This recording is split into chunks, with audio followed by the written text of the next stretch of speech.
خصاله صلوا عليه وآله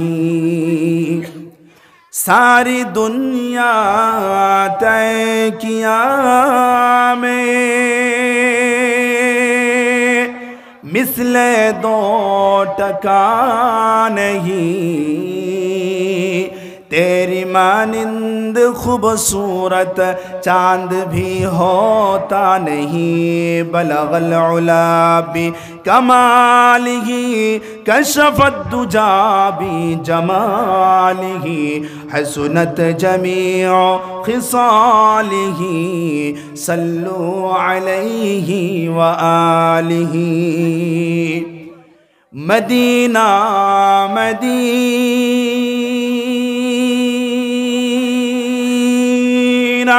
Medina Medina मोमिनों की गुनगुनाहट दीदारे Medina बलगल उला भी कमालिही कशफत दुजा भी जमालिही हसनत जमीअ खिसालिही सल्लु अलैहि व आलिही। আজকের এই চলাকুড়া যুবক ভাইদের পক্ষ থেকে আজকে এই বিশাল ধর্মীয় সভার আমার সুনাম ধন্য সভাপতি সাহেব, সুদূর চুনারি থেকে আসা আমার প্রিয় ভাই হযরত মৌলানা ফারুক আহমেদ আল কাসিমি সাহেব, মঞ্চে উপস্থিত হযরত উলামায়ে কেরাম, আমার সম্মুখে বসে থাকা আমার মুরব্বী বাবাজিরা, কলেজার টুকরা সমবয়স যুবক ভাইয়েরা, পর্দার আড়ালে থাকা আমার আম্মা জান ও বাবু জানেরা, সর্বপ্রথম আল্লাহ রাব্বুল আলামিনের লাখো কোটি শুকর যে মহান আল্লাহ পাক আমাদেরকে এই ফিতনার যুগে ঠান্ডার দিনে আরামের বিছানা হারাম করে আরামের বিছানা ছেড়ে কোরআন ও হাদিসের মাহফিলে আসার বসার তৌফিক দিয়েছেন। সেই মহান রব্বুল আলামিনের আমরা সবাই শুকরিয়া আদায় করি। সবাই বলি আলহামদুলিল্লাহ। হয় না? আরো একটু জোরে বলেন আলহামদুলিল্লাহ। সাথে সাথে দরুদ ও সালাম রাহমাতুল লিল আলামিন, শফিউল মুজনিবিন, খাতামুন নবিয়্যিন, ইমামুল মুরসালিন, সৈয়দুস সাকালাইন, শাফিয়ে মাহশর, সাকিয়ে কৌসর, आकाए नामदार, मदीना का ताजदार, आफ्ताब नबुव्वत, फ़ख्र मौजूदात, सय्यदुल मखलूक़ात हज़रत मुहम्मदुर रसूलुल्लाह सल्लल्लाहु अलैहि वसल्लमेर উপর সবাই অন্তর থেকে মায়া ভরে একবার দরুদ পড়ি। সবাই বলি সাল্লাল্লাহু তাআলা আলাইহি ওয়াসাল্লাম। সম্মানিত হাজিরিন, আমি আপনাদের সম্মুখে সূরা কাউসার, সূরা আসর তেলাওয়াত করেছি। কোরআনে কারীমের একটা সংক্ষিপ্ত একটি সূরা। এই সূরার মধ্যে আল্লাহ রাব্বুল আলামিন বান্দার হালত, বান্দার পরিস্থিতি বয়ান করেছেন। আমার আপনার পরিস্থিতি কি, এই পরিস্থিতিটা বয়ান করেছেন। আচ্ছা বলেন তো দেখি, আমার আপনার হালত, আমার আপনার পরিস্থিতি আল্লাহ ভালো করে জানে না? বলেন, একটু আওয়াজ দিয়ে বলুন, জানে কি না? জানে। আল্লাহ তাআলা সেজন্যই পরিস্থিতি জেনে আল্লাহ তাআলা বলতেছেন বান্দার হালত কি সেটা কোরআনে কারীমের মধ্যে তুলে ধরেছেন। ওয়াল আসরি ইন্নাল ইনসানা লাফি খুসর। আল্লাহ রাব্বুল আলামিন এই সূরার প্রথমে সর্বপ্রথম সময়ের কসম খেয়েছেন। আল্লাহ রাব্বুল আলামিন এই সূরার প্রথমে আল্লাহ তাআলা একটি কসম খেয়েছেন।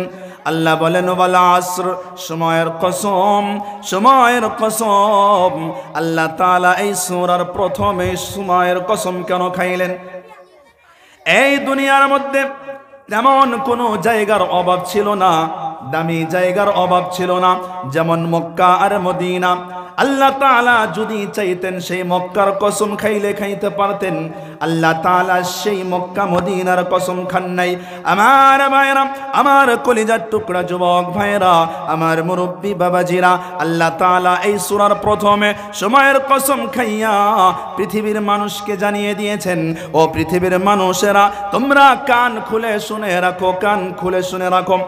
এই যে সময়, এই যে আমরা দেখি দিনের পর রাত চলে আসে, রাতের পর দিন চলে আসে, আবার ঠান্ডার সিজনের পর গরমের সিজন চলে আসে, আল্লাহ তাআলা পৃথিবীর মানুষকে জানিয়ে দিলেন, ও পৃথিবীর মানুষ তোমরা একটা কথা মনে রাখবে, যদি পৃথিবীর সমস্ত শক্তি যদি এক জায়গায় করা হয়, পৃথিবীর সমস্ত ক্ষমতা যদি এক জায়গায় করা হয়, পৃথিবীর জমিনে যত টেকনোলজি রয়েছে, যত সেনাবাহিনী রয়েছে, সমস্ত শক্তি যদি তোমরা এক জায়গায় করো, কোনো শক্তির ক্ষমতা হবে না যে সে রাতের পরে দিন নিয়ে আসবে। কথা বলেন ঠিক কি না?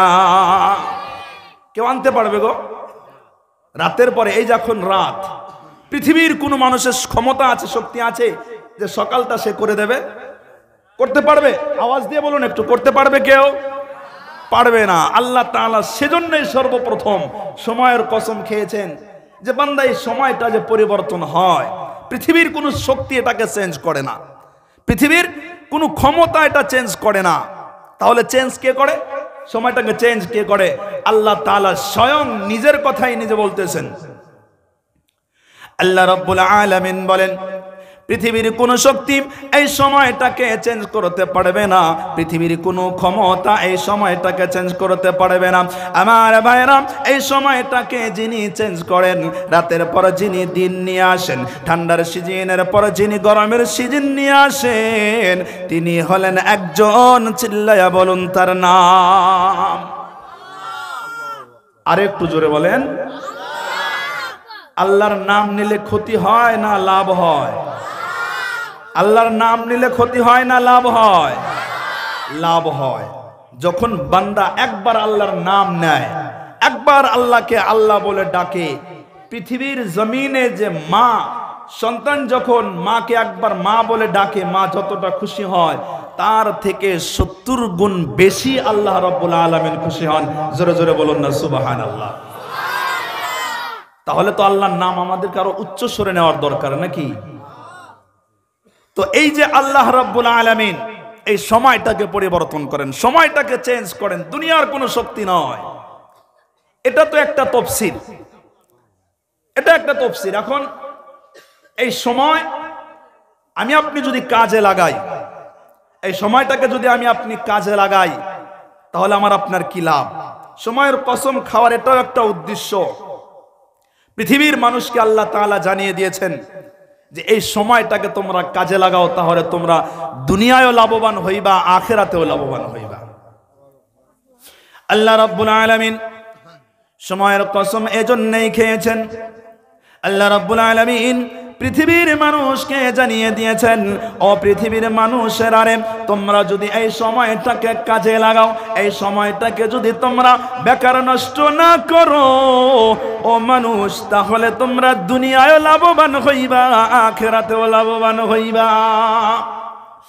আল্লাহ রাব্বুল আলামিন মানুষকে জানিয়ে দিয়েছেন, কিন্তু আফসোসের বিষয় হলো আজকে যে আমরা 24টি ঘন্টা পেয়েছি, 24টি ঘন্টার মধ্যে আমরা কতটা সময় কাজে লাগিয়েছি, কতটা সময় আমরা নিজের ফায়দার জন্য লাগিয়েছি।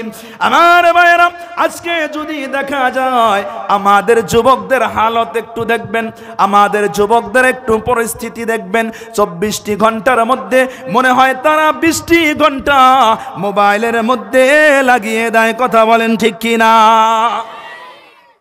24টি ঘন্টার মধ্যে দেখবেন 20 ঘন্টা মোবাইলের মধ্যে লাগায়। এমনকি ঘুমিয়ে ঘুমিয়েও ফোন চালায়, চালায় নাই, ঘুমিয়ে ঘুমিয়েও কিন্তু দেখবেন ফোন চালায়। এমন ভাবে চালায়, মোবাইল দেখতে দেখতে সে ঘুমিয়ে পড়েছে, তার হাতে ফোন। তাহলে ঘুমিয়ে ঘুমিয়ে ফোনটা চালান হলো কিনা? কিন্তু আল্লাহ কি বলেছেন? আল্লাহ বলেছেন, বান্দা তুমি যদি এই সময়টাকে কাজে লাগাও, তাহলে তোমার দুনিয়ায়ও লাভ হবে, আখিরাতেও তোমার লাভ হবে। দুনিয়ায় কি লাভ হবে? দেখেন, এই সময়টা কাজে লাগালে, ভালো করে যদি শিক্ষা অর্জন করে, তাহলে সে কোনোদিন ডক্টর হবে, কোনোদিন ইঞ্জিনিয়ার হবে, নাইবা সে আলিম হবে, হাফেজ হবে, মুফতি হবে, যে কোনো না যে কোনো একটা কাজে সে থাকবে, যে কোনো একটা পোস্টে সে থাকবে। আর এই সময়টা যদি কাজে না লাগায়, বেকার যদি অপচয় নষ্ট করে, তাহলে দুনিয়ার তো কোনো লাভ হবে না তার। এমন কি যদি এই সময়টা বান্দা যদি কাজে লাগায়, আখিরাতের জন্য কিভাবে লাভবান হবে? এই সময়টা 1 ঘন্টা সময় কোরআনে কারীমের তেলাওয়াত করেছে, 1 ঘন্টা সময় কোরআনে কারীমের তেলাওয়াত করেছে, নামাজ পড়ার জন্য গিয়েছে, 2 রাকাত নফল নামাজ পড়েছে। যতটা সময় আল্লাহ রাব্বুল আলামিনের জন্য লাগিয়েছে, ততটা সময় সে লাভ করেছে, আখিরাতে তার লাভ হবে। সেজন্য আল্লাহ বুঝিয়ে দিয়েছেন, বান্দা তোমরা এই সময়টাকে কাজে লাগাও। যদি সময়টা কাজে লাগাও, দুনিয়ায় ফায়দা হবে, আখিরাতেও ফায়দা হবে। এটা তো ওয়াল আসরি, এই সময়ের কসম খাওয়ার কারণ। তারপর আল্লাহ তাআলা কি বলতেছেন? ইন্নাল ইনসানা লাফি খুসর। আল্লাহ রাব্বুল আলামিন বলেন, পৃথিবীর জমিনে যত মানুষ রয়েছে, পৃথিবীর জমিনে যত জিন ইনসান রয়েছে, সমস্ত জিন ইনসানগুলা সবাই ক্ষতিগ্রস্তর মধ্যে পড়ে আছে, সবাই ক্ষতিগ্রস্তর মধ্যে পড়ে আছে। আমার ভাইরা, আমরা যদি ক্ষতিগ্রস্তর মধ্যে পড়ে থাকি, তাহলে আমার আপনার জন্য কিন্তু সেই কাল কিয়ামতের দিন জাহান্নাম অপেক্ষা করে থাকবে। সেজন্যই আমাদেরকেও তো ক্ষতিগ্রস্তর মধ্যে থাকলে চলবে না, আমাকে আপনাকে লাভবান হতে হবে। তাহলে আমরা কিভাবে লাভবান হব? আমার ভাইরা, এই যে আল ইনসান, ইন্নাল ইনসানের মধ্যে আল ইনসান নিয়ে আসা হয়েছে। আল ইনসানের মধ্যে যে আলিফ লামটা ব্যবহার করা হয়েছে, এই আলিফ লামটা হলো আলিফ লামে ইস্তিগরাকি। এই আলিফ লামে ইস্তিগরাকি যিনারা উলামায়ে কেরাম এই মজলিসের মধ্যে আছেন, এই মাহফিলের মধ্যে রয়েছেন, তেনারা আলিফ লামে ইস্তিগরাকি ডাকে বুঝতে পারবেন। সাধারণ মানুষ আপনারা বুঝতে পারবেন না। যারা কোরআন ও হাদিসের সাথে সম্পর্ক রেখেছেন, তেনারা এই আলিফ লামে ইস্তিগরাকি বুঝতে পারবেন। যে জায়গার মধ্যে আলিফ লামে ইস্তিগরাকি ব্যবহার করা হয়, সেখানে 1 জন 2 জন 10 জন 100 জন 1000 জন বোঝানো হয় না, বরঞ্চ আলিফ লামে ইস্তিগরাকি বোঝানো হয় সমষ্টিকে বোঝানো হয়, সমস্ত বস্তুকে বোঝানো হয়। যেমন আলহামদুর মধ্যে আলিফ লাম লাগানো আছে, আলহামদুলিল্লাহি রাব্বিল আলামিন। এই যে আলহামদুর মধ্যে আলিফ লাম লাগানো রয়েছে, 1টা নয়, 2টা নয়, 10টা নয়, 1000টা নয়, বরঞ্চ যত প্রশংসা, যত প্রশংসা, সমস্ত প্রশংসা শুধু মালিকের জন্য। তদরূপ এই আল ইনসানের মধ্যে যে আলিফ লাম ব্যবহার করা হয়েছে, 1 জন 2 জন 100 জন 1000 জন কোটি জন মানুষ ক্ষতিগ্রস্তর মধ্যে নয়, বরঞ্চ পৃথিবীর জমিনে যত মানুষ রয়েছে, সমস্ত মানুষ ক্ষতিগ্রস্তর মধ্যে পড়ে আছে। তাহলে যদি সমস্ত মানুষ ক্ষতিগ্রস্তর মধ্যে পড়ে আছে, তাহলে তো আমিও আপনি আছি তার মধ্যে। কথা বলেন ঠিক কিনা? আছি কিনা? আমি আপনি আছি তো? আপনারা আওয়াজ দেবেন না নাকি? মনে মনে নিয়ত করছেন যে হুজুর যতই বলুক আমরা আওয়াজ দেব না, নাকি? একটু আওয়াজ দেবেন। যদি আপনারা আওয়াজ দেন, আমি এখান থেকে জিজ্ঞাসা করব, তাহলে আলোচনাটা দুজনের মধ্যেই হয়। বুঝতে পেরেছেন? দুজনের মধ্যেই আলোচনাটা হয়। তাহলে আমি বুঝতে পারবো যে আমার কথাগুলো আপনাদের অন্তর দিয়ে আপনারা শুনতেছেন, আপনারা অন্তর দিয়ে শুনতেছেন। এমনকি কেউ ঘুমান নাই এখন পর্যন্ত। আর এখন তো ঘুমের টাইমও না, তেমন রাত হয়নি, 10টাই তো বাজেনি। তাহলে যখন আমি জিজ্ঞাসা করবো তখন একটু সাড়া দেবেন। দেবেন তো ইনশাআল্লাহ? দেবেন সবাই? আল্লাহ তুমি সবাইকে কবুল করে নাও। তাহলে ক্ষতিগ্রস্তের মধ্যে তো আমি আপনিও আছি, নাকি? আছি তো? ক্ষতিগ্রস্তের মধ্যে থাকলে চলবে? আমাকে আপনাকে তো লাভবান হতে হবে। আল্লাহ তাবারক তাআলা 4টি কর্মসূচি দিয়েছেন, 4টি কাজ বান্দাকে দিয়েছেন। যে এই 4টি কাজ করবে, সেই বান্দা ক্ষতিগ্রস্তের মধ্যে থাকবে না, বরঞ্চ সে বান্দা লাভবান হয়ে যাবে। সেই 4টি কাজ কি কি আপনারা শোনার জন্য রাজি আছেন? কে কে রাজি না একটু হাতটা তোলেন। সর্বনাশ করেছে। আচ্ছা, সবাই রাজি আছেন তো? যাক, আল্লাহ পাক যেন সবাইকে শোনার জন্য তৌফিক দান এবং তার উপরে আমল করার জন্য তৌফিক দান। এই 4টি কর্মসূচি আমি আলোচনা করে আমার বক্তব্য থেকে আমি বিদায় নেব ইনশাআল্লাহ। এই 4টি আলোচনা করব, 4টি বস্তুর কথায় আলোচনা করব। ইল্লাল্লাযীনা আমানু, এক নম্বর কাজ হলো, এক নম্বর কর্মসূচি ইল্লাল্লাযীনা আমানু। আল্লাহ রাব্বুল আলামিন বলেন, ও ঈমানদারেরা, তোমরা আমি আল্লাহর উপরে পরিপূর্ণভাবে ঈমান নিয়ে আসো। আমার ভাইরা, এই যে এক নম্বর কর্মসূচি পরিপূর্ণভাবে ঈমান নিয়ে আসা। আপনাদের কাছে আমার একটা প্রশ্ন, আমরা যে এই মাহফিলে আসছি, আমরা কি ঈমানদার কিনা বলেন? আমরা ঈমানদার কিনা বলেন? আমরা সবাই ঈমানদার। যদি আজকে আমরা ঈমানদার না হতাম, তাহলে এই ধর্মীয় সবার মধ্যে কেন আসবো? এই দিনে মাহফিলের মধ্যে কেন আসবো? কিন্তু আল্লাহ রাব্বুল আলামিন তো বলতেছেন, ও ঈমানদারেরা রে, তোমরা পরিপূর্ণভাবে আমি আল্লাহর উপরে ঈমান নিয়ে আসো। আমার ভাইরা, এই যে আল্লাহ রাব্বুল আলামিন ঈমানের দাওয়াত দিতেছেন, ঈমানদারকেই ঈমানের দাওয়াত দিতেছেন। ঈমানের দাওয়াত দেওয়ার কথা তো বেঈমানদেরকে। আল্লাহ তাআলা আমাকে আপনাকে ঈমানের দাওয়াত কেন দিতেছেন? আমরা তো ঈমানদার, তারপরও ঈমানের দাওয়াত কেন দিতেছেন? আল্লাহ রাব্বুল আলামিন শুধু এক জায়গায় নয়, অনেক জায়গায় বলেছেন। আল্লাহ তাআলা বলেন, ইয়া আইয়ুহাল্লাযীনা আমানু আমিনু বিল্লাহি ওয়া রাসূলি। আল্লাহ তাআলা বলেন, ও ঈমানদারেরা, তোমরা আমি আল্লাহ এবং আমার রাসূলের উপরে পরিপূর্ণভাবে ঈমান নিয়ে আসো। আল্লাহ রাব্বুল আলামিন বলেন, ইয়া আইয়ুহাল্লাযীনা আমানু দুখুলু ফিস সিলমি কাফা। আল্লাহ তাআলা বলেন, ও ঈমানদারেরা, তোমরা পরিপূর্ণভাবে ইসলামের মধ্যে দাখিল হয়ে যাও। আল্লাহ তাআলা বলেন, ইয়া আইয়ুহাল্লাযীনা আমানুত্তাকুল্লাহা হাক্কা তুকাতিহি ওয়া লা তামুতুন্না ইল্লা ওয়া আনতুম মুসলিমুন। আল্লাহ রাব্বুল আলামিন বলেন, ও ঈমানদারেরা, তোমরা আমি আল্লাহকে ভয় করার মতো ভয় করো। আর যতক্ষণ পর্যন্ত তোমরা পরিপূর্ণ মুসলমান হতে পারো নাই, ততক্ষণ পর্যন্ত বান্দা তোমরা মৃত্যুবরণ করো না। আমার ভাইরা, আমার মুরব্বী বাবাজিরা, পর্দার আড়ালে থাকা আমার আম্মা জান ও বুবু জানেরা, অন্তরের কান দিয়া কথাগুলা শুনবেন গো বাবা। এই মাহফিল প্রত্যেক দিন হবে না, এই জলসা প্রত্যেক দিন হবে না। এই যে আজকে মাহফিল হইতেছে, আল্লাহ যদি চান আবার সামনের বছর হবে। সেজন্যই আপনাদেরকে হাতে ধরে পায়ে ধরে আমি বলতেছি, যা কিছু আলোচনা হয়, এই আলোচনাগুলো অন্তরের কান দিয়া শুনবেন, আমলের নিয়াতে শুনবেন। এই যে আল্লাহ রাব্বুল আলামিন আমাকে আপনাকে ঈমানের দাওয়াত দিতেছেন, এর মানে হলো আমার আপনার যে ঈমান, এই ঈমানের মধ্যে ভেজাল আছে। কথা বলেন ঠিক কি না? আমার আপনার ঈমানের মধ্যে ভেজাল আছে, গোলমাল আছে। প্রথমে আমি বলেছিলাম না যে আমার আপনার হালত পরিস্থিতি আল্লাহ তাআলা এই সূরার মধ্যে বয়ান করবেন? প্রথম বলেছিলাম তো, তে হালত পরিস্থিতি আল্লাহ পাক তো ভালো জানেন আমার আপনার ঈমানের পাওয়ার কতটা আছে, ঈমানের শক্তি কতটা আছে আল্লাহ তাআলা জানেন কিনা বলেন? আল্লাহ তাআলা জানেন তো, সবকিছু জানেন। আল্লাহ কোরআনের মধ্যে বলেছেন, ইন্নাল্লাহা আলিমুম বিযাতিস সুদূর। আমি বান্দার অন্তরের খবর জানি, তাদের অন্তরের খবর আমি জানি। তো আমার আপনার ঈমানের পাওয়ার কতটা আছে আল্লাহ পাক ভালো জানেন। সেজন্য আল্লাহ বলতেছেন, বান্দা তোর ঈমানের মধ্যে গোলমাল আছে, তোর ঈমানের মধ্যে ভেজাল আছে, সেজন্য তুমি পরিপূর্ণভাবে আমি আল্লাহর উপরে ঈমান নিয়ে আসো।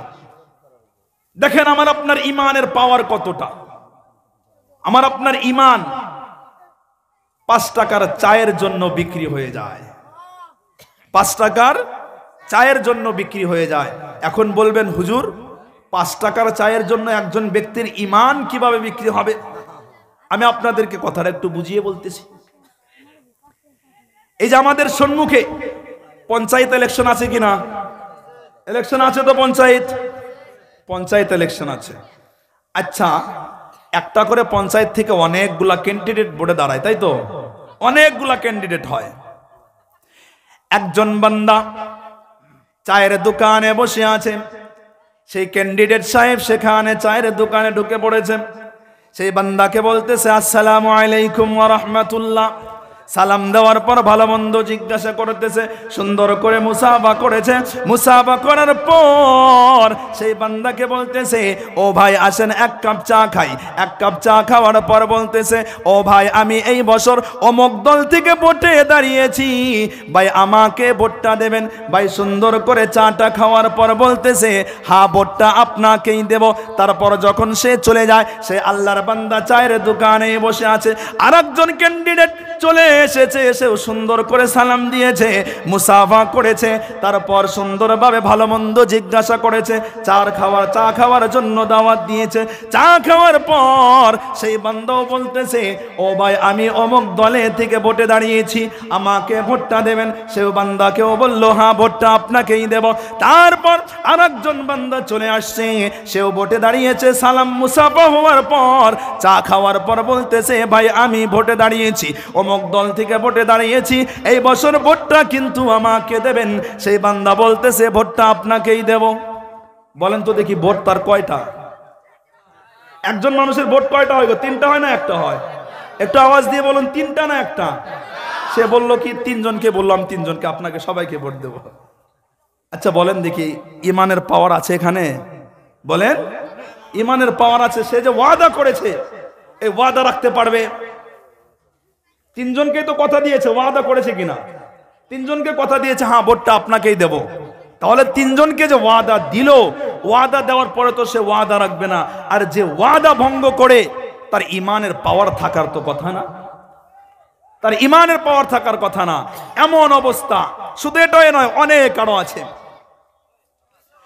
একজন মিথ্যাবাদী 24টি ঘন্টা মিথ্যা বলেন, সেও কিন্তু বলে যে আমি ইমানদার। একজন জেনাখোর, সেও কিন্তু বলে যে আমি ইমানদার। একজন ঘুষখোর, সেও কিন্তু বলে যে আমি ইমানদার। একজন সুদখোর, সেও কিন্তু বলে আমি ইমানদার। একজন বেনামাজি, জীবনে কোনোদিন বান্দা নামাজ পড়ে না, সেও কিন্তু বলে যে আমি ইমানদার। আমার ভাইরা, এই যে যতই বলুক না কেন, তার এখন পর্যন্ত ইমান পরিপূর্ণ হয় নাই। আমার আপনার ইমান, এই যে ইমান, এই ইমানের কোনো পাওয়ার নাই। আমার আপনার ইমান সকালে আছে, বিকালে নাই। আমার আপনার ইমান কচুর পাতার মধ্যে আছে। যেমন কচুর পাতার মধ্যে পানি থাকে, বৃষ্টি পড়ার পর কচুর পাতার মধ্যে পানি থাকে, সেই পানিটা পড়তে কিন্তু বৃষ্টি ঝড়ের দরকার পড়ে না, সেই পানিটা এমনিই পড়ে যায়। আমার আপনার ইমানও তদরূপ। আমার আপনার ইমান কচুর পাতার মধ্যে আছে। এই যে ইমান, একটু টাকার লোভ দেখলেই কিন্তু সেই দিকে চলে যায়। কথা বলেন ঠিক কিনা? আমার আপনার ইমান এমন। তাহলে এই ইমানকে পরিবর্তন করতে হবে কিনা বলেন? আওয়াজ দিয়ে বলুন, ইমানকে পরিবর্তন করতে হবে কিনা? কে কে ইমানকে পরিবর্তন করতে চায়? ওই পিছনের বাবুরা একটু হাতটা তোলো। যাক, আল্লাহ পাক যেন সবার হাতকে কবুল করে নেন। সবাই বলুন আল্লাহুম্মা আমিন। দেখেন, ইমান বান্দার সব থেকে বড় সম্পদ হলো ইমান। এই ইমান নামের দৌলত যার কাছে আছে, এই ইমান নামের সম্পদ যার কাছে আছে, সেই বান্দার থেকে ধনী লোক আর কেউ দুনিয়ার বুকে নেই। আমরা তো শুধু দুনিয়ার টাকা পয়সা, বাড়ি গাড়ি, এই ধন সম্পত্তিগুলো আমরা দেখি, তাই তো? এগুলাকেই মনে করি যে আমরা খুব টাকা পয়সাওয়ালা, সে খুব ধনী লোক। না না না, সে ধনী লোক না। যার ইমান ভালো আছে, সে একটা ঝুপড়ির মধ্যে থাকলেও সে সব থেকে আল্লাহ রব্বুল আলামিনের কাছে দামি বান্দা এবং কি মহব্বতের বান্দা। ইমান থাকতে হবে, ইমান পরিপূর্ণভাবে থাকতে হবে। এই ইমান কত দামি সম্পদ আপনাদেরকে আমি একটু বুঝিয়ে বলছি।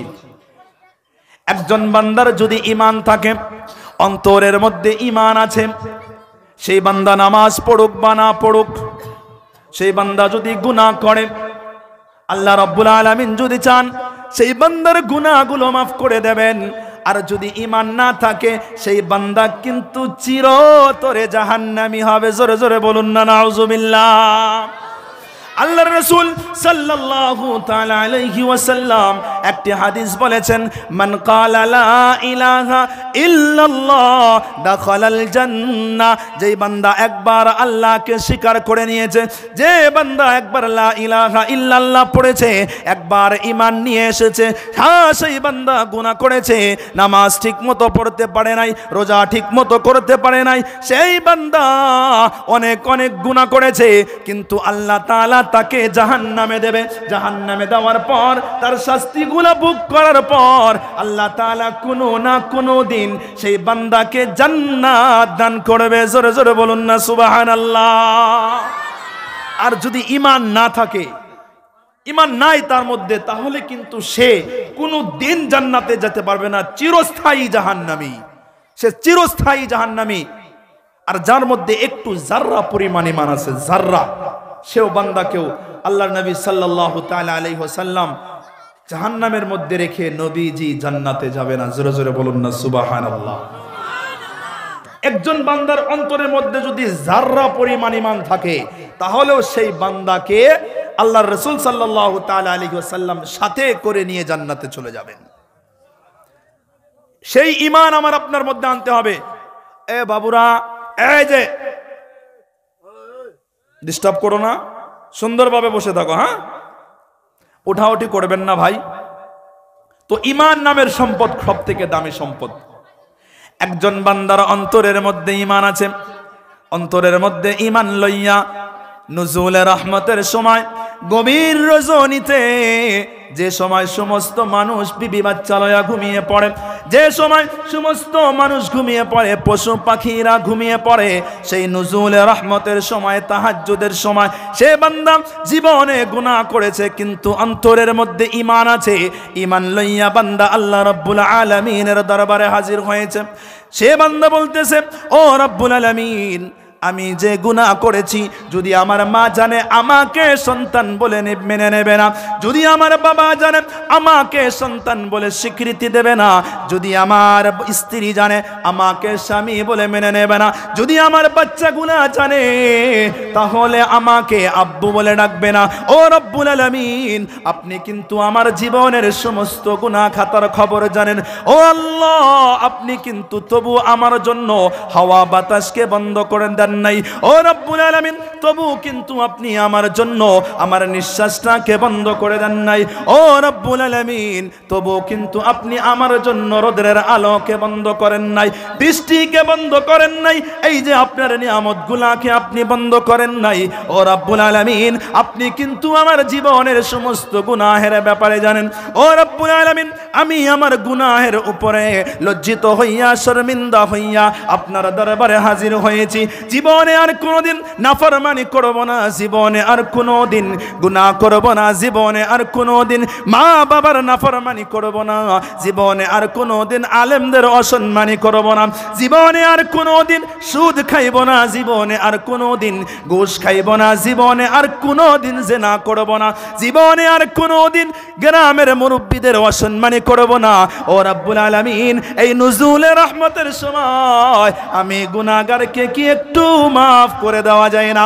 আল্লাহ রাব্বুল আলামিন আরশে আজিম থেকে বলেন, ও ফেরেশতারে, আমার এই বান্দা এমন ভাবে কাঁদতেছে কেন? ফেরেশতা বলেন, ও রাব্বুল আলামিন, আপনার এই বান্দা জাহান্নামের ভয়ে কাঁদতেছে। আল্লাহ তাআলা জিজ্ঞাসা করেন, ও ফেরেশতা, আমার এই বান্দা জাহান্নাম দেখেছে কি? ফেরেশতা বলে, না আল্লাহ, না, আপনার বান্দা জাহান্নাম দেখে নাই। তাহলে কি জন্য কাঁদেন? ফেরেশতা বলে, আপনার বান্দা জান্নাতের আশায় কান্দে। আল্লাহ তাআলা বলেন, আমার বান্দা কি আমার বানানো জান্নাত দেখেছে? ফেরেশতা বলে, না আল্লাহ, না, আপনার বান্দা জান্নাতও দেখে নাই, জাহান্নামও দেখে নাই, তবু জান্নাতের আশায় কান্দে। আল্লাহ তাআলা বলেন, ও ফেরেশতারে সাক্ষী থাক, আমার বান্দার চোখের পানি নাকের আগে আসা পর্যন্ত তার জীবনের সমস্ত গুনাহ খাতা মাফ করে দিলাম। জোরে জোরে বলুন না সুবহানাল্লাহ। হয় না? আরো জোরে বলেন সুবহানাল্লাহ। কিন্তু ঈমান থাকতে হবে। শর্তটা কি? ঈমান থাকতে হবে। যদি ঈমান না থাকে তাহলে চলবে না। ঈমান নাই, যদি 112 যদি মক্কায় গিয়ে হজ করে আসে, হজ কবুল হবে না। সারাদিন যদি সে ৫ ওয়াক্ত নামাজও পড়ে তবু তার নামাজ কবুল হবে না। সেজন্য ১ নম্বর দরকারি হলো যে ঈমান। ঈমান আমার ভাইরা, ঈমান এত বড় দামি সম্পদ। এই ঈমান থাকলে ১ নম্বর কর্মসূচি ছিল তো এটা। ১ নম্বর কি? ঈমান। ইল্লাল্লাযীনা আমানু, ১ নম্বর ঈমান। তো আলহামদুলিল্লাহ আমরা সবাই এটাকে পালন করেছি। দেখেন এই ঈমানের মধ্যে আরো অনেক কিছু আছে। ঈমান, আমরা একটা কালেমা পড়েছি ঈমানে মুফাসসাল। মক্তবের পোলাহানেও কিন্তু এটা জানে, মক্তবের ছেলেমেয়েরা ঈমানে মুফাসসাল এই কালেমাটা জানে। হয়তো আমরা অনেকে জানি না, কিন্তু ঈমানে মুফাসসাল কালেমাটা মক্তবের ছেলেমেয়েরা জানে। এর মধ্যে ঈমানের পরিপূর্ণ তাফসীল করা হয়েছে, এখানে বিস্তারিতভাবে ঈমানের কথা বলা হয়েছে এর মধ্যে। তো ঈমান সর্বপ্রথম ১ নম্বর হলো আমানতু বিল্লাহি ওয়া মালাইকাতিহি ওয়া কুতুবিহি ওয়া রুসুলিহি ওয়াল ইয়াউমিল আখির ওয়াল কদরি খাইরিহি ওয়া শাররিহি মিনাল্লাহি তাআলা ওয়াল বাসি বাদাল মাউত। এর মধ্যে বিস্তারিত পুরো বর্ণনা করা হয়েছে এই ঈমানের ব্যাপারে। আমরা সবাই একটু জিকির করি, লা ইলাহা ইল্লাল্লাহ।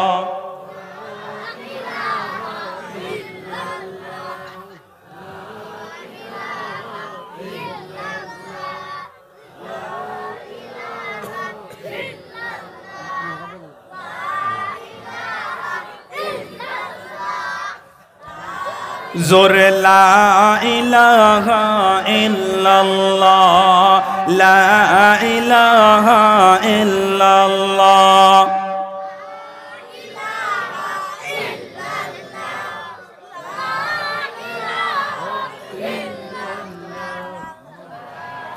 যার দিলে আসে আমার আল্লাহর ভয়, যার দিলে আসে আল্লাহর ভয়, যার দিলে আসে আমার আল্লাহর ভয়, আল্লাহ আল্লাহ সব সময়। যার দিলে আসে আল্লাহর ভয়, যার দিলে আসে আমার আল্লাহর ভয়, আল্লাহ আল্লাহ সব সময়।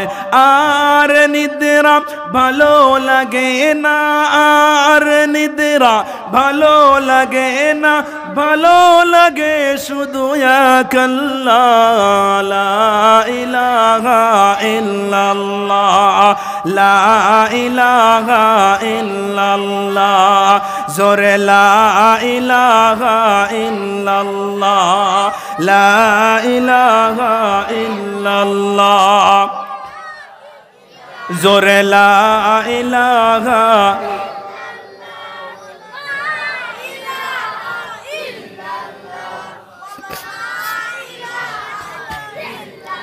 লা ইলাহা ইল্লাল্লাহু মুহাম্মাদুর রাসূলুল্লাহ সাল্লাল্লাহু তাআলা আলাইহি ওয়াসাল্লাম। আমার ভাইরা, আমি ঈমানের ব্যাপারে বলতেছিলাম। সর্বপ্রথম বলেছি আমানতু বিল্লাহি ওয়া মালাইকাতিহি ওয়া কুতুবিহি ওয়া রুসুলিহি واليوم الآخر والقدر خيره وشره من الله تعالى والبعث بعد الموت। آمنت بالله, 1 নম্বর আমি আল্লাহর উপরে ঈমান নিয়ে আসলাম। 1 নম্বর আমি এক আল্লাহকে মালিক বলে স্বীকার করে নিলাম। 1 নম্বর আমি এক আল্লাহকে ইবাদতের যোগ্য বলে মেনে নিলাম। 2 নম্বর হলো ওয়া মালাইকাতিহি, আল্লাহ তাআলা যত ফেরেশতা সৃষ্টি করেছেন, যত ফেরেশতা বানিয়েছেন, সমস্ত ফেরেশতা গুলাকে আল্লাহ তাআলার মখলুক বলে ঈমান নিয়ে আসলাম। তারপর হলো ওয়া মালাইকাতিহি ওয়া কুতুবিহি, 3 নম্বর হলো আল্লাহ তাআলা যতগুলা কিতাব এই দুনিয়ার বুকে অবতীর্ণ করেছেন। আমরা জানি যে আল্লাহ তাআলা 4টি কিতাব অবতীর্ণ করেছেন। আমরা জানি যে 4টি কিতাব আল্লাহ তাআলা এই জমিনের মধ্যে অবতীর্ণ করেছেন। আমার ভাইরা, আসমানি কিতাব হলো, বড় কিতাব হলো 4টি। এই 4টির বাইরে আরো অনেক কিতাব ছিল, সেগুলাকে কিতাব বলা হয় না, সেগুলাকে সাহিফা বলা হয়, ছোট ছোট কিতাব ছিল। সেই আদম নবী থেকে মুহাম্মাদুর রাসূলুল্লাহ সাল্লাল্লাহু তাআলা আলাইহি ওয়াসাল্লাম পর্যন্ত যত কিতাব আল্লাহ তাআলা অবতীর্ণ করেছেন, শুধু তাওরাত নয়, শুধু ইনজিল নয়, শুধু জাবুর নয়, শুধু কোরআনে কারীম নয়, সমস্ত কিতাবের উপরে আমি ঈমান নিয়ে আসলাম। শুধু একটা নয়, দুটো নয়, শুধু কোরআনে কারীম নয়, যত কিতাব আল্লাহ তাআলা নাজিল করেছেন সমস্ত কিতাবের উপরে আমি ঈমান নিয়ে আসলাম। এর নাম হলো পরিপূর্ণ ঈমান নিয়ে আসা। এটা ছিল 3 নম্বর। ওয়া কুতুবিহি ওয়া রুসুলিহি। তারপর আল্লাহ তাআলা আদম থেকে নিয়ে মুহাম্মাদুর রাসূলুল্লাহ সাল্লাল্লাহু তাআলা আলাইহি ওয়াসাল্লাম পর্যন্ত যত নবী রাসূল আল্লাহ তাআলা দুনিয়ায় পাঠিয়েছেন, সবাইকে আল্লাহ তাআলার পক্ষ থেকে সত্য নবী এবং রাসূল বলে মেনে নেওয়া, এর নাম হলো পরিপূর্ণ ঈমান। ওয়া রুসুলিহি ওয়াল ইয়াউমিল আখির, কিয়ামতের দিনের উপরে ঈমান নিয়ে আসা। একটা দিন চলে আসবে যেদিন পৃথিবী ধ্বংস হয়ে যাবে, তছনছ হয়ে যাবে, আমাকে হিসাবের কাঠগড়ায় দাঁড় হতে হবে, সেই দিনের উপরে ঈমান নিয়ে আসা। ওয়াল কদরি খাইরিহি ওয়া শাররিহি মিনাল্লাহি তাআলা ওয়াল বাসি বাদাল মাউত। ওয়াল কদরি খাইরিহি ওয়া শাররিহি, আমার আপনার নসিবের মধ্যে, আমার আপনার তকদীরের মধ্যে যা কিছু ভালো খারাপ রয়েছে, সমস্ত বস্তুর উপরে ঈমান আনার নাম হলো পরিপূর্ণ ঈমান আনা। আজকে বান্দা যদি আল্লাহ পাকের তরফ থেকে যদি ভালো ভালো নিয়ামত পায়, ভালো ভালো বস্তু পাওয়ার পর বান্দা বলে আলহামদুলিল্লাহ, আল্লাহ তাআলা আমাকে কত সুন্দর বস্তু দান করেছে। কিন্তু যখন বান্দা একটা মুসিবতের মধ্যে পড়ে যায়, বান্দা তখন বলে হায় রে আফসোস, এই পুরা গ্রামের মধ্যে শুধু আল্লাহ তাআলা আমাকেই চেনে, আর কেউ চেনে না। জোরে জোরে বলুন না নাউজুবিল্লাহ। আল্লাহ শুধু বান্দাকে এমন ভাবে কি দেখে? হ্যাঁ, এমন ভাবে দেখে। আল্লাহ তো ঈমানদার বেঈমান সবাইকেই তো দেখেন, সবাইকে তো আল্লাহ পাক রিজিক দিতেছেন। কিন্তু অনেক বান্দা বলে, মুসিবতে পড়লেই বলে আল্লাহ শুধু আমাকেই মুসিবত দেয়। এই গ্রামের মধ্যে কত মানুষ রয়েছে, তাদের কি আল্লাহ দেখে না? নাউজুবিল্লাহ। আল্লাহ তো কুল কায়নাতের মালিক, কুল কায়নাতের খালিক, কুল কায়নাতের রাজ্জাক। সে আল্লাহ তাকে আবার দেখবে না কেন? সবাইকে দেখে। আমার ভাইরা, আমার বন্ধুরা, এটা আল্লাহ পাকের একটা পরীক্ষা। এটা কি? আল্লাহ পাকের একটা পরীক্ষা। আপনি মুসিবতে আছেন, তখন আলহামদুলিল্লাহ, আল্লাহ পাকের তরফ থেকে মুসিবত আসছে, ইনশাআল্লাহ চলে যাবে। আপনি খুশিতে আছেন, তখন আপনাকে আল্লাহ পাকের শুকরিয়া আদায় করতে হবে। এর নাম হলো পরিপূর্ণ ঈমান। তারপর ওয়াল বাসি বাদাল মাউত, আমাকে আপনাকে, আমার আপনার এক তো মৃত্যু হবে, মৃত্যু হবে, এরপর আবার পুনরায় আবার জীবিত করা হবে। এর উপরে ঈমান আনার নামও হলো পরিপূর্ণ ঈমান নিয়ে আসা। এটা হলো 1 নম্বর কাজ। 1 নম্বর কর্মসূচি ছিল যে ঈমান নিয়ে আসো বান্দা, আমি আল্লাহর উপরে পরিপূর্ণভাবে। এখন 2 নম্বর কর্মসূচি চলেন। 2 নম্বর কর্মসূচি ওয়ামিলুস সালিহাত। 1 নম্বর কর্মসূচি বান্দা নেক আমল করো। 2 নম্বর কর্মসূচি হলো বান্দা তুমি, 1 নম্বর কর্মসূচি ছিল বান্দা ঈমান নিয়ে আসো।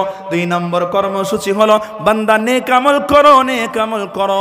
আমার ভাইয়েরা, এই যে ইসলাম আমরা নাম শুনি, আমরা যে মুসলমান, যে ইসলামের মধ্যে আমরা প্রবেশ করেছি, এই ইসলামের খুঁটি হলো 5টি। ইসলামের খুঁটি কয়টি গো? একটু জোরে আওয়াজ দিয়ে বলুন, কয়টি? সবাই হাত তুলে বলুন। ইসলামের খুঁটি কয়টি? 5টি। 1 নম্বর খুঁটি হলো কালিমা। 1 নম্বর খুঁটি কি? কালিমা। কালিমা মানেই তো ঈমান, যেটা শেষ হয়ে গেল। 2 নম্বর কি ছিল? নামাজ। আচ্ছা বলেন তো দেখি, নামাজ কি নেক আমলের মধ্যে না? বলেন। আল্লাহ তাআলা বলেছেন 2 নম্বর কর্মসূচি তোমার নেক আমল করো বান্দা। আচ্ছা বলেন, নেক আমল, নামাজ নেক আমল নাই বুঝি? নামাজ নেক আমল না তো? বলেন, একটু আওয়াজ দেন। নামাজ নেক আমল কি? নেক আমল। তাহলে তো নামাজ পড়তে হবে আমাকে আপনাকে। কিয়ামতের ময়দানে আল্লাহর রাসূল সাল্লাল্লাহু তাআলা আলাইহি ওয়াসাল্লাম বলেছেন, আউয়ালু মা ইউহাসাবু বিহিল আবদু ইয়াউমাল কিয়ামা আস-সালাহ। কিয়ামতের ময়দানে সর্বপ্রথম বান্দার কাছ থেকে আল্লাহ তাআলা নামাজের হিসাব নেবেন। আমার ভাইরা, আমার বন্ধুরা, এই যে নামাজ, এই নামাজ কিন্তু নেক আমলের মধ্যে আমাকে আপনাকে নেক আমল করতে হবে। কত নামাজ আমার আপনার চলে গেল, কত নামাজ আমার আপনার ছুটে গেল, একের পর এক, একের পর এক, সপ্তাহে সপ্তাহে চলে গেল, মাসে মাস চলে গেল, বছরে বছর চলে গেল, এমনকি নিজের জীবনটাই চলে গেল, বান্দা কোনোদিন মসজিদের দিকে যাইল না। আমার ভাইরা, এই যে আমাদের মসজিদগুলাতে দৈনিক দিন 5 বার করে মুয়াজ্জিন আজান দেয়, কথা বলেন ঠিক কিনা? কথা বলেন ঠিক কিনা? 5 বার করে মুয়াজ্জিন আজান দেয়। মুয়াজ্জিন বলে হাইয়া আলাস সালাহ, মুয়াজ্জিন বলে হাইয়া আলাল ফালাহ। মুয়াজ্জিন ডাকে, ও বান্দা আসো নামাজের দিকে আসো, ও বান্দা আসো কল্যাণের দিকে আসো, ও বান্দা এই যে নামাজ, এই নামাজই হলো তোমার কল্যাণ, ও বান্দা তুমি আসো নামাজের দিকে আসো। কিন্তু আফসোস হলো যে এই বান্দা 5 বার করে এই মুয়াজ্জিনের ডাক শোনার পর বান্দা একবার মসজিদে যায় না। 5 বার করে মুয়াজ্জিনের ডাক শুনে তারপর একবারও বান্দা মসজিদে যায় না। এখানে সর্বপ্রথম কথা হলো, এখানে আমি মুয়াজ্জিনের ডাককে অস্বীকার করতেছি না। মুয়াজ্জিন যে আমাকে আপনাকে ডাকতেছে, এটা মুয়াজ্জিনের ডাক না, এটা তো প্রকৃত আমার রব্বুল আলামিনের ডাক। মুয়াজ্জিনকে তো আল্লাহ তাআলা একটা প্রেস সচিব বানিয়েছেন, একটা প্রেস সচিব বানিয়েছেন। প্রেস সচিব কিভাবে? দেখেন, সবটা দেশের মধ্যে একটা মন্ত্রী সভা থাকে, ক্যাবিনেট মন্ত্রী থাকে। আমাদের দেশেরও আছে, আমাদের দেশেরও আছে, যেমন প্রধানমন্ত্রী, তারপর স্বরাষ্ট্রমন্ত্রী, অনেক মন্ত্রী আছে, একটা মন্ত্রী সভা আছে। তো এই সবার মধ্যে যা কিছু আলোচনা হয়, ওখানে মন্ত্রীরা যা কিছু আলোচনা করেন, সেই আলোচনা কিন্তু আমাদের প্রধানমন্ত্রী সাহেব এসে মিডিয়ার সামনে বলে না। মিডিয়ার সামনে কে বলে? সেই মন্ত্রীদের মধ্যে থেকে কাউকে একজনকে নির্ধারিত করে দেয় যে তুমি গিয়ে মিডিয়ার সামনে আজকের আলোচনাগুলো একটা তুলে ধরবে। আল্লাহ রাব্বুল আলামিন মুয়াজ্জিনকে বলেছেন যে মুয়াজ্জিন, তোমাকে আমি পারমিশন দিয়েছি, দৈনিক দিন 5 বার করে আমার বান্দাদেরকে আমার ঘরের দিকে ডাকবে। এখন বলেন দেখি, এই মুয়াজ্জিনের ডাককে যদি আমি ঘুরিয়ে দেই, তাহলে মুয়াজ্জিনের ডাককে ঘুরিয়ে দিলাম না আল্লাহর ডাককে ঘুরিয়ে দিলাম? একটু আওয়াজ দিয়ে বলুন। আল্লাহর ডাককে ঘুরিয়ে দিলাম। আর যে বান্দা মালিকের ডাককে অস্বীকার করে, সেই বান্দা কোনো দিন জান্নাতে যেতে পারে না, সে জাহান্নামে যাবেই যাবেই, সে জাহান্নামে যাবেই। দুনিয়ার বুকে তো আমরা দেখি, যদি কোনো বান্দা, কোনো গোলাম তার মালিকের হুকুম যদি অস্বীকার করে, সেই মালিক কিন্তু তাকে চাকরি থেকে বরখাস্ত করে দেয়। করে দেয় কিনা? চাকরি থেকে বরখাস্ত করে দেয় কিনা? চাকরি থেকে বরখাস্ত করে দেয়। আর যিনি কুল কায়নাতের মালিক, সেই মালিক দৈনিক দিন 5 বার করে ডাকতেছে, তাকে অস্বীকার করলে আল্লাহ ছাড় দেবেন? আল্লাহ তো ছাড় দিয়েছেন, ছেড়ে দেবেন না। আল্লাহ ছাড় দিয়েছেন, ছেড়ে দেবেন না। সেজন্য এই নামাজ গুরুত্ব দিতে হবে। আল্লাহ রাব্বুল আলামিন মুয়াজ্জিনকে তো একজন প্রেস সচিব বানিয়েছেন। মুয়াজ্জিন হলো একটা প্রেস সচিব। এই মুয়াজ্জিন যে আমাকে আপনাকে ডাকতেছে, মুয়াজ্জিন আমার আপনার উপরে একটা মেহেরবানি করতেছে। অনেক বান্দার নামাজের কথা মনে থাকে না, নামাজের সময় মনে থাকে না। যখন মসজিদে আজান হয়ে যায়, আজান হওয়ার সাথে সাথে বান্দা মসজিদের দিকে দৌড়ায়, তাহলে মুয়াজ্জিন আমার আপনার উপরে মেহেরবানি করতেছেন। আমার ভাইরা, আমি এই আজান শোনার পরও যদি ক্ষেত খামারে কাজ করি, আমি আজান শোনার পরও যদি আমি ব্যবসা বাণিজ্যের মধ্যে ব্যস্ত থাকি, আমি যদি আজান শোনার পরও যদি মোবাইল নিয়ে ব্যস্ত থাকি, আমি আজান শোনার পরও যদি ঘরের মধ্যে অবহেলায় শুয়ে থাকি, আমি যদি আজান শোনার পরও যদি আড্ডা দিতে থাকি, তাহলে কিন্তু আল্লাহ তাআলা সেই কাল কিয়ামতের দিন সেই কঠিন ভয়ানক জাহান্নামকে আমার আপনার জন্য সুন্দরভাবে সাজিয়ে রাখবেন। আমার ভাইরা, সেজন্যই যখন মুয়াজ্জিন ডাকবে, মুয়াজ্জিনের ডাক শোনার সাথে সাথে মসজিদের দিকে দৌড়াবেন, মসজিদের দিকে যাইবেন, মসজিদের দিকে যাইবেন। মসজিদের দিকে যাওয়ার সাথে সাথে আল্লাহ তাআলা এতটা খুশি হবেন, এতটা খুশি হবেন যে বান্দাকে সঙ্গে সঙ্গে একটা একটা কদমে কদমে সেই বান্দার জীবনের পিছনের গুনাহ খাতাগুলো মাফ করে দেবেন। জোরে জোরে বলুন না সুবহানাল্লাহ। সেজন্যই আমি বলবো, আমার যুবকদেরকে আমি অনুরোধ করব, ও যুবক, আজকে মনে মনে ভাবতেছো আমার তো যৌবন আছে, আমার তো যৌবনের শক্তি আছে, আমার রক্ত চলাচল করে, আমি তো বয়স্ক হব না, আমার মাথার চুলগুলা পাকবে না, আমার দাড়িগুলা পাকবে না, না যুবক, না না না।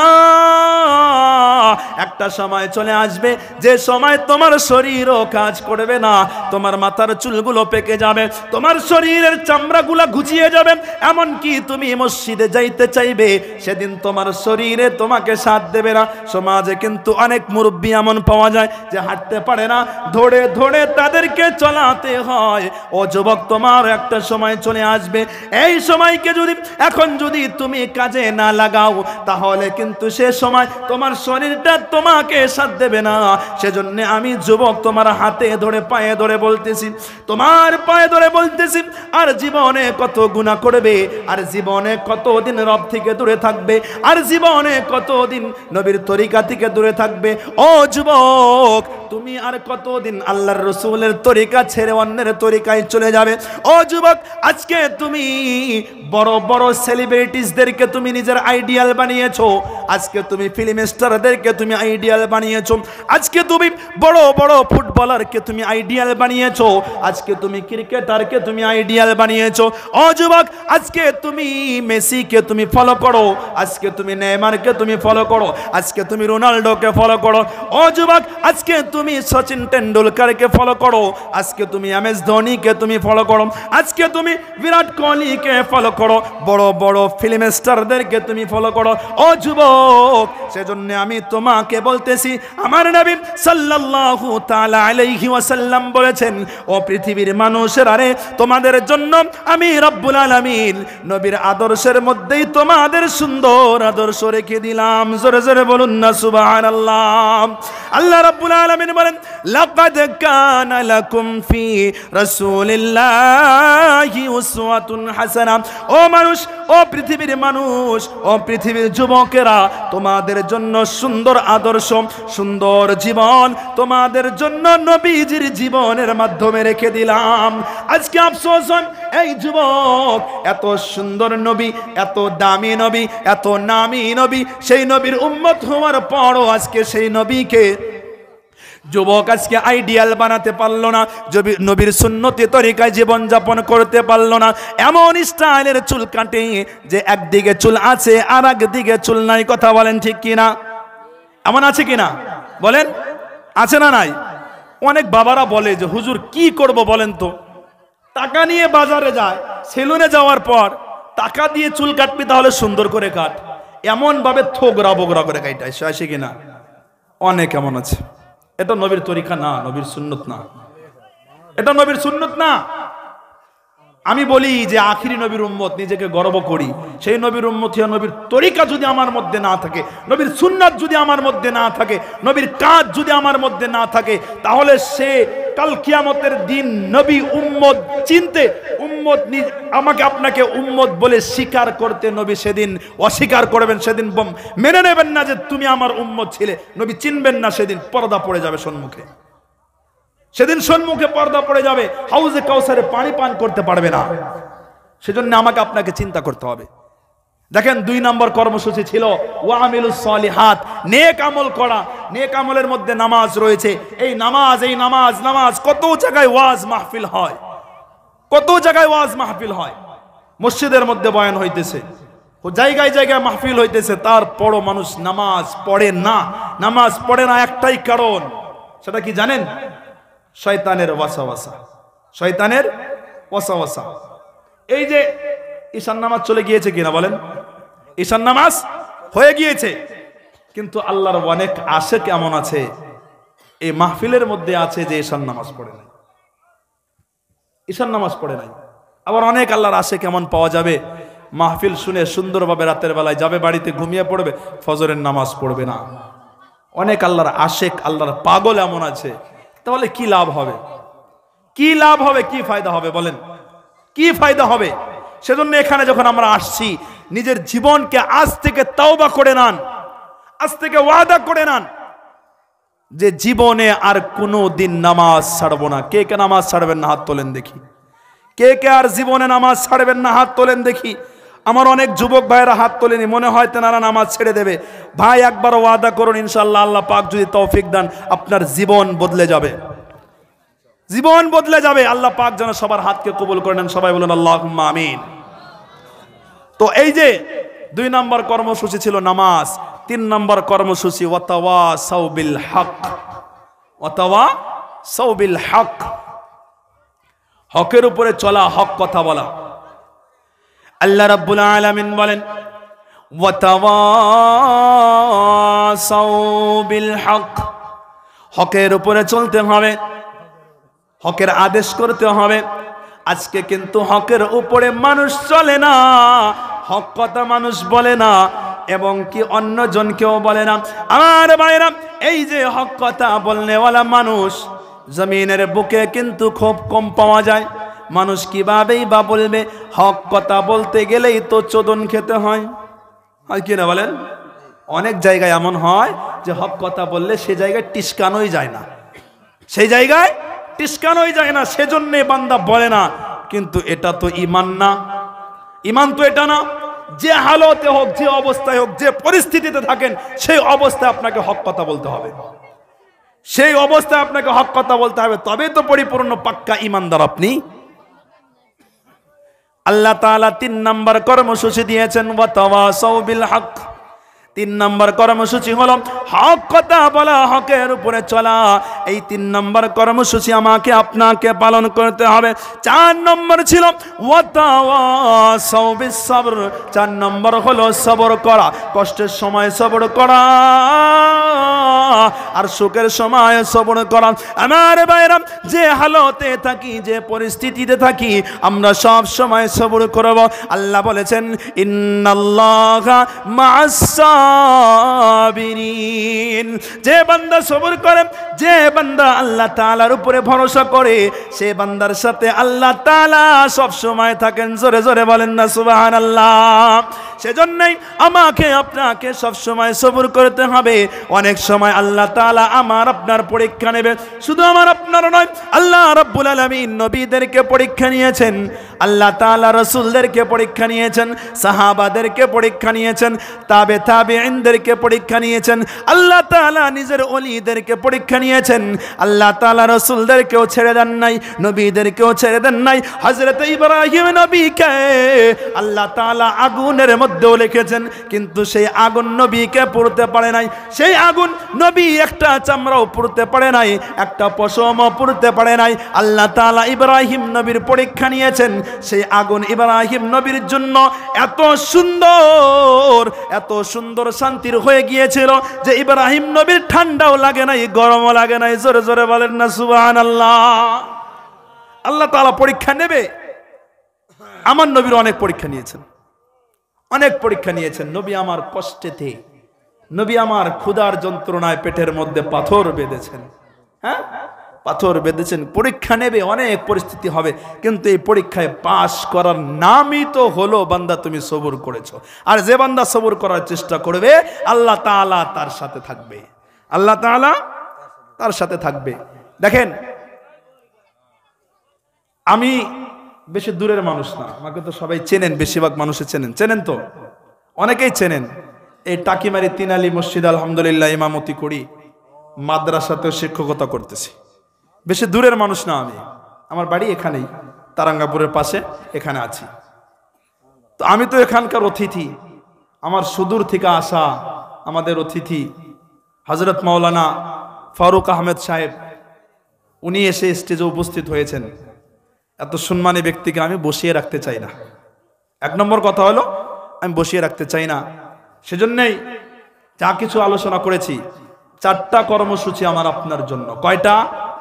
কয়টা গো? 4টা। 1 নম্বর হলো ঈমান নিয়ে আসা। আলহামদুলিল্লাহ আমরা সবাই ঈমান নিয়ে আসছি। 2 নম্বর হলো নেক আমল করা। এই নেক আমলের মধ্যে আমার আপনার গাফলাতি আছে, অনেক অলসতা আছে, এটাকে শুধরাতে হবে। 3 নম্বর হলো ওয়াতাওয়াসাউ বিল হক, হক পথে চলতে হবে, না হক করলে চলবে না। এতিমের মাল মেরে খেলে চলবে না, গরিব অসহায়দের উপরে জুলুম অত্যাচার করলে চলবে না। তারপর 4 নম্বর হলো ওয়াতাওয়াসাউ বিস সবর।